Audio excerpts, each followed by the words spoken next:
നമസ്കാരം സാർ. നമസ്കാരം സാർ, ചൂടുപിടിച്ച ചർച്ചകളാണ്, വലിയ കോലാഹലം. നമ്മുടെ വനിതാ സംവരണ ബില്ല് നമ്മൾ ഈ വിഷയം ചർച്ച ചെയ്ത് കഴിയുമ്പോഴത്തേക്ക് അത് വോട്ടിനിട്ട് രണ്ടിലൊരു തീരുമാനം വരുമായിരിക്കും. എന്താണ് ഈ വനിതാ സംവരണ ബിൽ പാസ്സാകില്ലേ? അത് പാസ്സാകാതിരിക്കാൻ തക്കവണ്ണമുള്ള ചില അട്ടിമറികൾ സഭയിൽ നടക്കുമോ? ശരിക്കും ഈ ബില്ല് കൊണ്ടുവന്നതിൻ്റെ പുറകിൽ BJPയുടെ ലക്ഷ്യം എന്താണ്? ഇത് നടപ്പാക്കാൻ വേണ്ടി കൊണ്ടുവന്ന ബില്ലാണോ, അതോ ഇത് വേറെ എന്തെങ്കിലും ലക്ഷ്യം വെച്ചുകൊണ്ടുള്ള ബില്ലാണോ? രണ്ട് കാര്യങ്ങളാണ് BJP ഉദ്ദേശിച്ചത്. ഒന്നുകിൽ ഇത് 50% സംവരണം, 50% ഇൻക്രീസ് എല്ലാ സ്ഥലത്തും കൊടുക്കുമ്പോൾ 850 സീറ്റ് ആക്കുമ്പോൾ അതിൻ്റെ 50% ഇൻക്രീസ് എല്ലാ സ്റ്റേറ്റിനും വിധിച്ച് പോകുമ്പോൾ സൗത്തും നോർത്തും വഴക്കുണ്ടാക്കാതിരുന്നാൽ ഒരുപക്ഷെ പ്രതിപക്ഷത്തിൽ ഒരു ഭാഗം വരുന്നവർക്കെങ്കിലും തൃപ്തികരമായി അനുകൂലിച്ചെങ്കിലോ ഒന്ന്. രണ്ടാമത് തീർച്ചയായിട്ടും അവർക്ക് നോർത്ത് ഇന്ത്യയിൽ സീറ്റ് കൂടുന്നതിനെക്കുറിച്ച് ആശങ്ക കാണും. അപ്പോൾ തീർച്ചയായിട്ടും അതിനെ എതിർക്കുകയും ചെയ്യും. എന്നാൽ ആ എതിർപ്പ് കാരണം അവർക്ക് ഇത് ബില്ല് പാസ്സാക്കാതിരിക്കുകയാണെങ്കിൽ നാളെ നോർത്ത് ഇന്ത്യയിൽ വെളിയിലിറങ്ങി നടക്കാൻ പറ്റാത്ത അവസ്ഥ വരും. കാരണം കേരളത്തിന് സൗത്ത് നോർത്ത് എന്ന് രണ്ടായിട്ട് വിഭജിച്ചുകൊണ്ട് ആവശ്യമില്ലാത്തൊരു പ്രശ്നം ഉണ്ടാക്കുകയാണ്.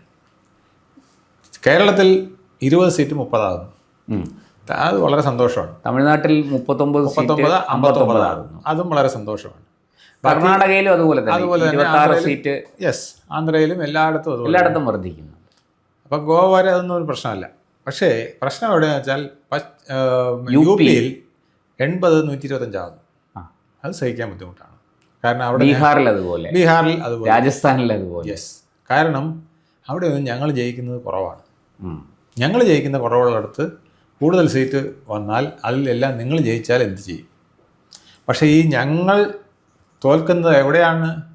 ഞങ്ങൾ തന്നെ ഉണ്ടാക്കിയ ഡീലിമിറ്റേഷനിൽ, ഞങ്ങൾ തന്നെ ഉണ്ടാക്കിയ മണ്ഡലത്തിലാണ് തോക്കുന്നത് എന്നുള്ളത് മറന്നു പോവുകയാണ്. അതെ, ഈ 543 മണ്ഡലങ്ങൾ ഉണ്ടാക്കിയത് കോൺഗ്രസ് ആണ്. അപ്പോൾ കോൺഗ്രസ് ഇത്രയും ഉണ്ടാക്കി ഇത്രയും നാളും പരിപാലിച്ചുകൊണ്ട് വന്നു. അവർ വളരെ തവണ ഭരണത്തിൽ വരികയും ഒക്കെ ചെയ്തിട്ടും ആ കോൺസ്റ്റിറ്റ്യുവൻസികൾ രണ്ടാകുന്നത് എന്തിനാണ് വഹിക്കുന്നത്? ഒരു കോൺസ്റ്റിറ്റ്യുവൻസി ആയിരുന്ന രണ്ടായതുകൊണ്ട് പ്രത്യേകിച്ച് ആളൊന്നും അവിടെ കൂടുന്നില്ല. അതെ, അവിടെ വോട്ടിംഗ് പെർസെൻറ്റേജ് ഒന്നും ആരുടെയും കൂട്ടാൻ പോകുന്നില്ല. മറിച്ച് ഇപ്പോൾ ഒരു MP ആയിരുന്നു 2 MP ആയി എന്ന് പറഞ്ഞാൽ അതിൽ എന്തിനാണ് വഹിക്കുന്നത്? ഉദാഹരണമായിട്ട് തിരുവനന്തപുരം അല്ലെങ്കിൽ നമ്മൾ പാലക്കാട് അല്ലെങ്കിൽ കാസർഗോഡ് അല്ലെങ്കിൽ തൃശ്ശൂർ ഏതെങ്കിലും ഒരു ലോക്സഭാ സീറ്റ് 2 സീറ്റായെന്ന് പറഞ്ഞുകൊണ്ട് എന്താണ് പ്രയോജനം? അത് ദോഷം. CPM-ന്റെ വോട്ട് CPM-നുള്ളത് അവിടെയും കാണും ഇവിടെയും കാണും, അല്ലേ? കോൺഗ്രസിനുള്ളത് അവിടെയും കാണും ഇവിടെയും കാണും. BJPക്ക് ഭാഗ്യത്തിന് ജയിച്ചാലും ഭാഗ്യത്തിന് കുറച്ചുകൂടെ ജയിക്കാൻ എളുപ്പമായിരിക്കാം പലയിടത്തും. അതെ, കാരണം എണ്ണം കുറയുമ്പോൾ അതെ, ചിലപ്പോൾ ചില മാറ്റങ്ങളൊക്കെ വന്ന് ജയിക്കാനും എളുപ്പമായിരിക്കും. പക്ഷേ എന്നാലും അവർക്ക് ഭയമാണ്. അവർ ഭയക്കുന്നത് നോർത്ത് ഇന്ത്യയിൽ എണ്ണം കൂടി കഴിഞ്ഞാൽ അത് BJP അത് തൂത്തുവാരിക്കൊണ്ട് പോയാലോ, അങ്ങനെയാണെങ്കിൽ ഒരിക്കലും നമുക്ക് അധികാരത്തിൽ വന്നില്ലെങ്കിലോ എന്ന്. അതായത് നോ കോൺഫിഡൻസ് മോഷൻ അവതരിപ്പിക്കുന്ന ഇവർക്ക് നോ കോൺഫിഡൻസ് എന്നുള്ളതാണ് അവസ്ഥ. അവിശ്വാസ പ്രമേയം അവതരിപ്പിക്കുന്ന അവർക്ക് അവരിൽ അവിശ്വാസമാണ്. ഇപ്പോൾ ഇവിടെ വരാൻ പോകുന്നത് ഒരു നോ കോൺഫിഡൻസ് ആണ്. ഒരു നോ കോൺഫിഡൻസിനാണ് ഇപ്പോൾ ഇവർ വോട്ട് കൊടുക്കാൻ പോകുന്നത്. അപ്പോൾ 360 543 360 പേര് കൈപൊക്കിയാൽ ഇത് പാസ്സാവുള്ളൂ. പക്ഷേ BJPക്ക് 290 താഴെ ഉള്ളൂ. 292 പ്ലസ് പിന്നെ ഈ ഇപ്പോൾ വന്നിരിക്കുന്ന കുറച്ച് ഇന്ത്യ മുന്നണി കഴിച്ച് കുറച്ച് ചെറിയ ചെറിയ പാർട്ടികളൊക്കെ ഉള്ള ഒരു 10-16 സീറ്റുകളുണ്ട്. എല്ലാം കൂടെ ചേർത്ത് ഒരു 308, അങ്ങേയറ്റം ഒരു 310 സീറ്റ് BJPക്ക്. ഇനി ഒരു 50 സീറ്റ് വേണം. 50 സീറ്റ് വേണം. അത് കിട്ടുക ഇന്ത്യ മുന്നണിയിലെ ബലത്ത കക്ഷികൾ മമതാ ബാനർജിയുടെ പാർട്ടി, TMC, DMK, കോൺഗ്രസ് എന്നീ പാർട്ടികൾ പ്രധാനമായും ഇതിനകത്ത് ഒരു വിട്ടുവീഴ്ച ചെയ്താലേ അത് നടക്കുകയുള്ളൂ. ആ വിട്ടുവീഴ്ചയ്ക്ക് അവർ തയ്യാറാവില്ലെന്ന് നമുക്ക് അറിയാം. പിന്നെ ബിജു ജനതാദളിൻ്റെ പാർട്ടിക്കൊന്നും അവിടെ വലിയ ഒന്നുമില്ല, സീറ്റൊന്നുമില്ല. രാജ്യസഭയിലുള്ള അതെല്ലാം BJP പിടിച്ചെടുത്തു. അപ്പോൾ രാജ്യസഭയിലെ അവർക്ക് സീറ്റുള്ളൂ. രാജ്യസഭയിൽ ഞങ്ങൾ പിന്തുണയ്ക്കാറില്ല. രാജ്യസഭയിൽ എനിക്ക് തോന്നുന്നു വലിയ ബുദ്ധിമുട്ടില്ലാതെ പാസ്സായി. അവിടെ അത്യാവശ്യം BJPക്ക് അല്ല, എന്നാലും കേവല ഭൂരിപക്ഷം കുറച്ച് സഹായമൊക്കെ വേണ്ടി. 3-2 അവിടെയും സഹായം വേണ്ടി വരും. അപ്പം എന്തായാലും പ്രതിപക്ഷം അനുകൂലിക്കാത്തപ്പോൾ ഇത് പാസ്സാവില്ല എന്ന് BJPക്ക് അറിയാം. അതുകൊണ്ടാണ് നരേന്ദ്രമോദി ഇന്നലെ പറഞ്ഞു, അവതരിപ്പിച്ചപ്പോൾ തന്നെ പറഞ്ഞു, എനിക്കിതിൻ്റെ ക്രെഡിറ്റ് വേണ്ട, 10-35 വർഷം മുമ്പേ പാസ്സാകേണ്ട ബില്ലായിരുന്നു, നിങ്ങളിത് പാസ്സാക്കിയില്ല, പോട്ടെ. അതുകൊണ്ട് പക്ഷേ എന്നാലും നിങ്ങളാണ് ഇതിൻ്റെ ആളെന്ന് വേണമെങ്കിൽ ഞാൻ പറഞ്ഞേക്കാം. എനിക്ക് ഇതിൻ്റെ ക്രെഡിറ്റ് വേണ്ട, നിങ്ങൾ ക്രെഡിറ്റ് എടുത്തു. അതെ. അത് മാത്രമല്ല, ഇതിൽ അനുകൂലിക്കുന്ന ഓരോ പ്രതിപക്ഷ നേതാക്കളുടെയും ഫോട്ടോ ഞാൻ ലാമിനേറ്റ് ചെയ്ത് എല്ലായിടത്തും പ്രദർശിപ്പിക്കും, പരസ്യം ചെയ്യും, ഇന്ത്യ ഒട്ടാകെ. ഇവർ സപ്പോർട്ട് ചെയ്തുകൊണ്ടാണ് ഈ ബില്ല് പാസ്സായത് എന്ന് ഞാൻ പറയുമെന്ന് പറയും. അതിൻ്റെ അർത്ഥം പാസ്സാക്കിയില്ലെങ്കിൽ നിങ്ങൾക്കാണ് അതിൻ്റെ കുറവ്. നിങ്ങളെ ഇതുപോലെ ഫ്രെയിം ചെയ്ത് ഞാൻ മാറ്റിക്കും.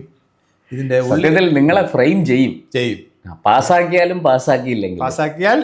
വലിയ നിങ്ങൾക്ക് ഗുണം, നിങ്ങൾക്കും കൂടി അതിൻ്റെ പ്രയോജനം കിട്ടും. ഇല്ലെങ്കിൽ വിപത്ത് നിങ്ങൾക്കാണ്, എനിക്കല്ല എന്ന് ഇന്നലെ പറഞ്ഞു വെച്ചു. അതാണ് ശരിയായ കൃത്യമായ പൊളിറ്റിക്സാണ് കളിച്ചത്. അതിനകത്ത് കോൺഗ്രസിന് വിഷമിക്കാനായിട്ടുള്ള ഒരു കാരണവുമില്ല. കോൺഗ്രസ് നോർത്ത് ഇന്ത്യയിൽ വൈപ്ഡ് ഔട്ട് ആകുന്നെങ്കിൽ ഇനി ഇതിൻ്റെ ഇപ്പോൾ ഉള്ള സീറ്റ് പകുതിയാക്കിയിട്ടും കാര്യമൊന്നുമില്ല. അല്ല സാർ, അങ്ങനെ കോൺഗ്രസ് വൈപ്പ് ഔട്ട് ആകുമോ? ഈ ഗുജറാത്തിലും രാജസ്ഥാനിലും ഒക്കെ, അല്ലെങ്കിൽ യു പിയിൽ ശരിയാണ്, ബീഹാറിൽ ശരിയാണ്, ഞാൻ യോജിക്കുന്നു.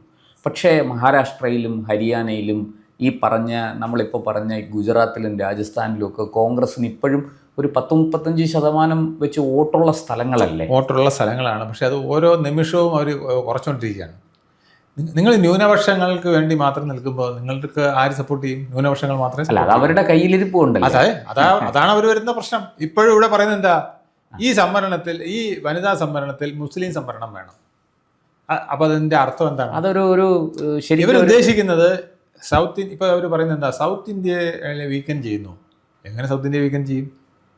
20 ഉണ്ടായിരുന്നു, 30. എനിക്കൊരു സംശയമുണ്ട്. ഇപ്പോൾ സൗത്ത് ഇന്ത്യ അപ്പോൾ വീക്കെൻഡ് അല്ലേ?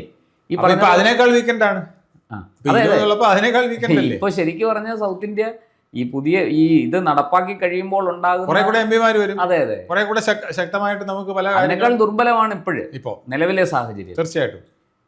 അപ്പം ഇതൊന്നും അല്ല അതിൻ്റെ പ്രശ്നം. അടിസ്ഥാന പ്രശ്നം, ഞങ്ങൾക്ക് ജയിക്കാൻ പറ്റുമെങ്കിൽ ഞങ്ങൾ സീറ്റ് കൂട്ടാൻ സമ്മതിക്കാം. ഞങ്ങൾക്ക് ജയിക്കാൻ പറ്റാത്ത സാഹചര്യം ഇപ്പോൾ ഉള്ളതുകൊണ്ട് സീറ്റ് കൂട്ടാൻ പറ്റൂല. അത് സാർ ജനങ്ങളല്ലേ തീരുമാനിക്കുക. അല്ല, അത് അവർ തീരുമാനിക്കും.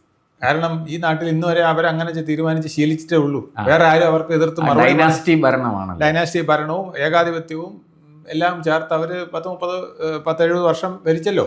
ആ 70 വർഷം കൊണ്ട് അവർ മനസ്സിലാക്കി ഇന്ത്യ എന്ന് പറയുന്നത് അത്ര വലിയ പേടിക്കേണ്ട സാധനമൊന്നുമില്ല, തോന്നുന്ന പോലെ ചെയ്ത് നമ്മൾ ആരും ഒന്നും ചെയ്യാനില്ല. പക്ഷേ ഇപ്പം അത് മാറിയിരിക്കുന്നു. അത് നടക്കുമോ? ജനങ്ങളുടെ വികാരങ്ങൾ പ്രതിഫലിപ്പിക്കുന്ന ഒരു BJP വന്നിരിക്കുന്നു. ആ BJP മാറിയാൽ മാറും. ഇപ്പം നരേന്ദ്രമോദിക്കും അമിത്ഷായ്ക്കും ആ ഒരു കഴിവുണ്ട്. ജനവികാരം എന്താണെന്നറിഞ്ഞ് പ്രവർത്തിക്കാനുള്ളൊരു കഴിവുണ്ട്. ഇത് നാളെ ഇനി വരുന്ന നേതാക്കൾ എങ്ങനെയായിരിക്കും എന്ന് എനിക്ക് പറയാൻ പറ്റില്ല. ഈ നേതൃത്വം ഇരിക്കുന്നിടത്തോളം കാലം കോൺഗ്രസിൻ്റെ ഈ സ്കോപ്പില്ല.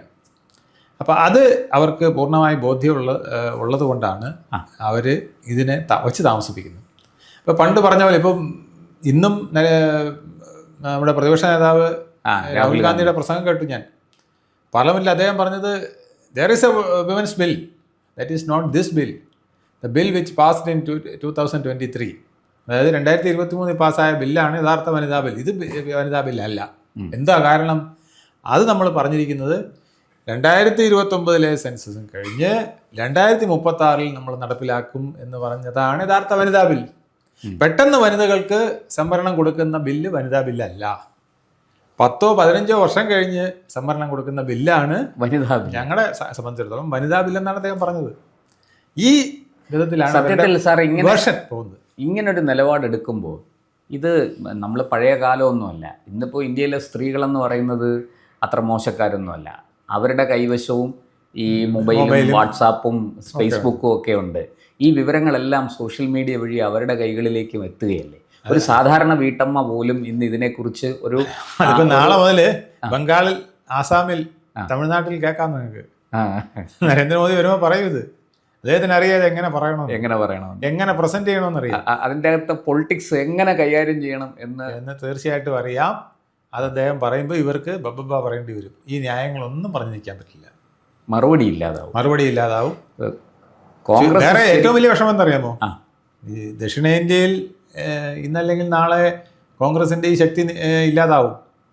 അതവർ മനസ്സിലാക്കുന്നില്ല. അല്ല സാർ, ഇപ്പോഴും നോർത്ത് ഇന്ത്യയിൽ പോലും ഇല്ലാതാകുന്ന അവസ്ഥയിലേക്ക് അവർ പോവുകയാണ്. അപ്പം സൗത്തും ഇല്ല നോർത്തും ഇല്ല എന്നുള്ള അവസ്ഥയിലേക്ക് ഒരു പക്ഷേ ഈ പാർട്ടി നാളെ അധപ്പതിച്ചു പോകും. ആ ഒരു സാഹചര്യത്തിൽ ഇവരെങ്ങനെ മുന്നോട്ട് പോകും എന്നുള്ളത് അവർ കണക്കൂട്ടേണ്ടതാണ്. ഈ വനിതാ ബില്ല് അവർക്ക് വലിയൊരു വെട്ടായി മാറും, കെണിയായി മാറും. അവർ പാസ്സാക്കാൻ അനുകൂലിക്കില്ല. അല്ല സാർ, അത് പാസ്സാക്കിയാലും കെണിയല്ലേ അവർക്ക്? പാസ്സാക്കിയാലും കെണിയാണ്. പക്ഷേ അതിന് വേറെ വലിയ കുഴപ്പമില്ല. കാരണം എന്തറിയാമോ, അധികം കഥ പറയാൻ ആളുകൾ കാണില്ല. മറ്റേതങ്ങനെയല്ല.